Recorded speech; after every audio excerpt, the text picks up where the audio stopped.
great to get to talk with you today. Can you tell us all a little bit about yourself? My name is Mai Lan. People call me Maya because I grew up in Poland, so that's how my friends are used to calling me. I'm a co-term in computer science at Stanford, and in my undergrad I did computer science and theater and performance studies. And throughout my time at Stanford I did kind of many different things. I was involved in all sorts of theater clubs like AATP, the Stanford Shakespeare Company, and I also did kind of a lot of departmental shows. And I dabbled in a little bit of acting, a little bit of writing, and now I guess this is my first time directing, so I'm pretty excited about that. Amazing. Yeah. Well, and so you're doing Snow in Midsummer. Yeah. Can you tell us why you wanted to adapt Snow in Midsummer? So when I was a sophomore, I was honestly just looking for something to direct. And I was very, very adamant about it. So I went through my spring break and then I looked through a bunch of plays and grabbed a Norton anthology of drama. And I just fell in love with Snow in Midsummer. I don't know, it was just, there was a lot of powerful imagery in it. Snow in the middle of summer, oozing blood on a white veil. So very prominent visual things that the kind of director in me was very interested in putting on stage. And I was really surprised that no one had done it before on campus because the story itself also felt larger than life. It has ghosts, it has revenge, it has murder, and it has like themes of duty and obligation and justice, and those kinds of themes seem to me to be very important to bring into a college campus when we're kind of thinking about our futures and thinking about how to live lives that are ethical, hopefully, and just and good for society. And so the play itself is a 13th century play, and the way that it's written is basically 13 pages of prose where characters come in and introduce themselves and say what had happened and what will happen. And so in my mind, to a modern audience, this would be a difficult format to digest, especially since the original play was a musical form, and I'm more of a spoken word play person, so I was planning to do that. And so I felt, okay, this needs an adaptation for a modern audience and a Western audience. And there already exists an adaptation by Francis Yachu Cowig, but what I was interested in was the original play and the original plot.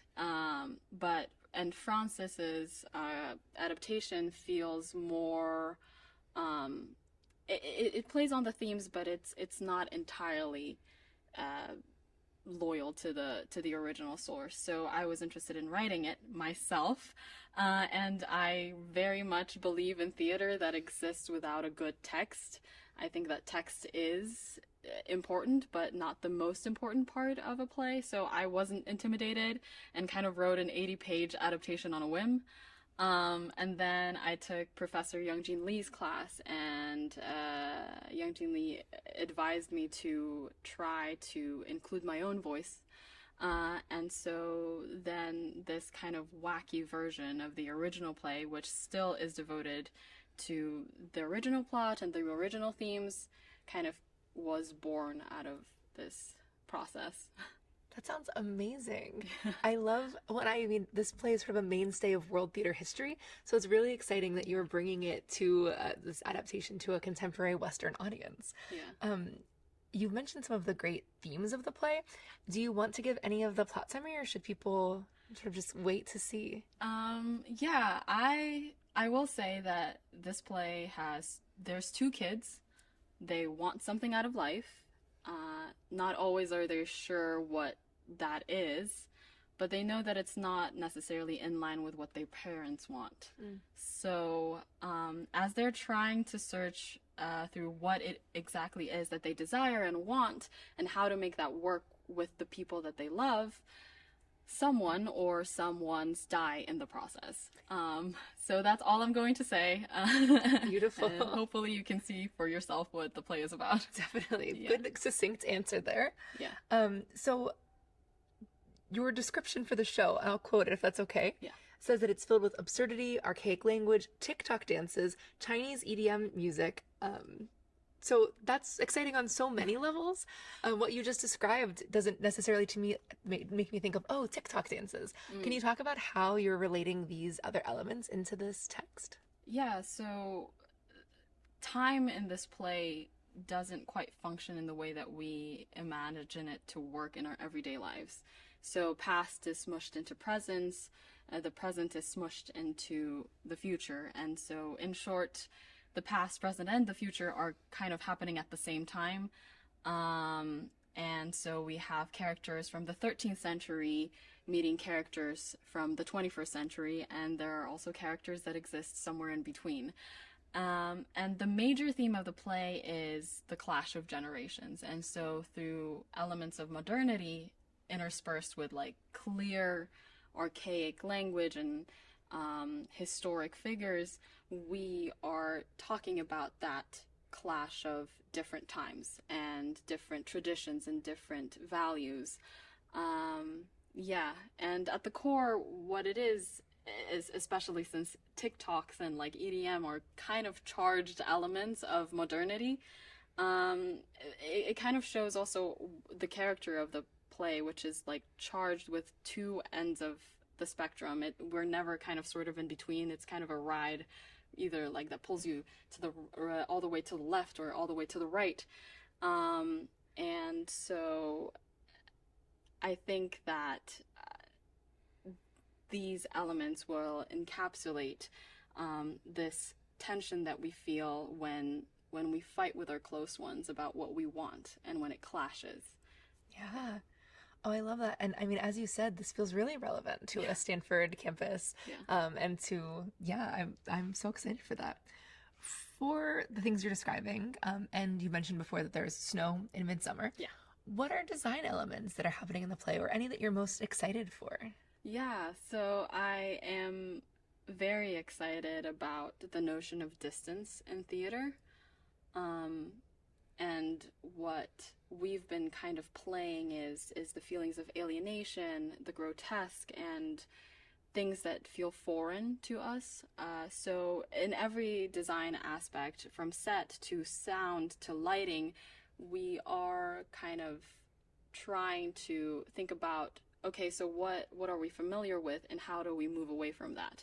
How do we talk about something that's so close to our heart, which is fights with our parents, fights with our close ones, but still make it feel outside of ourselves, so that we can take a look at it from not so personal of a perspective.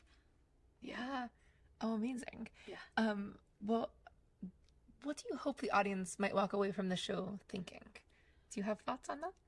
I hope that, again, this play at the core is about figuring out how to exist with your close ones and with the people that you love in a way that honors what you might want as an individual, and that might honor what people around you want, which is not always in line. And I hope that people come out of it thinking about their own relationships in their lives and what they might think their loved ones might need, and how to balance that with their own wants and desires. Yeah, I'm hearing a lot about balance, and I love when you were talking about design elements, like the sort of defamiliarizing us and like distance and finding those things. Are there specific ways that those themes are manifesting on stage? Either in staging or any designs, colors, dances? Yeah. Sorry to rephrase, your question was about how any of the themes that you've mentioned sort of evaluating ourselves and considering how what we're doing is working or not working with loved ones, and sort of evaluating those relationships. But then also you talked about like themes of revenge and other things that are sort of charged. And I'm just wondering what that might look like on stage. I think a lot of it is in the text itself. Where we are playing with the language that is used. There's a lot of poetic verse juxtaposed with contemporary language. Also, there's some cursing involved as well, and we're kind of playing with the balance of like formal versus like casual language, and music versus silence. And I think that all those themes of generational clash and contradicting desires of each different characters is manifested in all these very charged and prominent and saturated design elements that come together on stage, and they don't necessarily fit in together. It doesn't seem like it seems like every single element on stage is fighting for its place, instead of just having one prominent element and the other one just play like the background. It's the clash of many different charged elements put together. Oh, amazing. Yeah. You've given us so much great description. I mean, I'm really excited to see this. Yeah. Are there things we haven't talked about that you think someone who's listening might want to know? I think this play is important because it talks about things that we have to deal with in our everyday lives. It really is about like how we treat each other daily, what choices we make. Do we prioritize ourselves, or do we prioritize something other than ourselves? And those are choices that I think we make every single day, every single moment of our lives. And so I think that, especially to young people who are still kind of figuring out how to exist in this world and how, like, what is important to them, I think that this play will definitely help kind of see different parts of the equation, not necessarily solve it for people, but will hopefully make them think more about their own lives. That's very exciting. Anything else that we're missing? Any other elements that people should know? Or we can close with you giving just the details of where and when. Yeah, we are coming on strong. Rehearsals are in progress. We're doing really well. I think the actors are getting much more comfortable with each other, which is always really nice to see. And we're building the set very quickly. We're way ahead of schedule. Wow. And I think the most important thing about this particular experience is that we're just having fun. We're figuring out what exactly this play is supposed to look like formally, aesthetically, but also we're just a company of students who are figuring out how to like make something out of nothing, and we're all learning. And yeah, I'm really excited to see what the result might be. And I'm already happy with where we are because we're just having fun.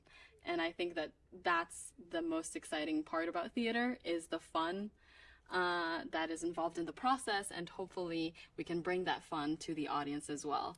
And so hopefully if you are interested, you can come May 4th to 6th at 8 p.m. Amazing. It sounds like a lot of fun. I love that you're like just really enjoying the process. Yeah. Sometimes it feels like we're just looking for the end result, and this end result sounds like it's going to be amazing, but I'm so glad to hear the process is going so beautifully. Congrats. I'm really excited to see it. Thank you.